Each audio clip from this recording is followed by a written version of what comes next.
अरे जी राजा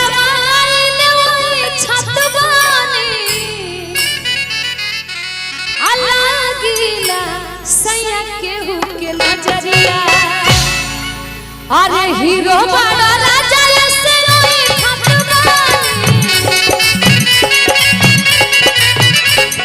हीरो बड़ा राजा से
रउआ पे जिंदा की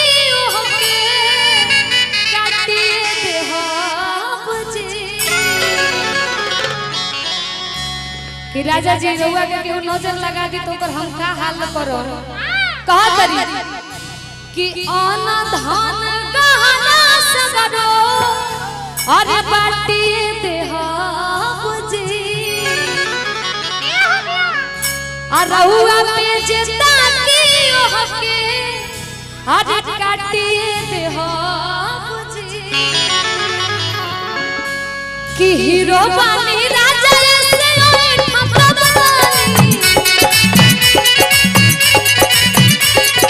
हीरो बानी राजा से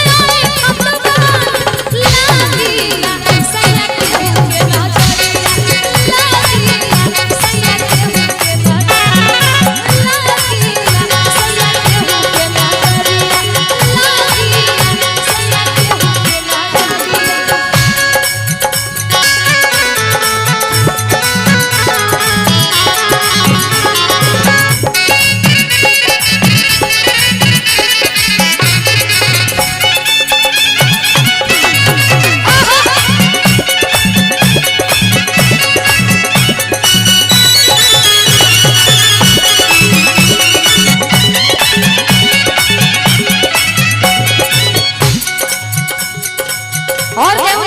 मैं एक बार कहना चाहूंगा हेलो तुझे देखा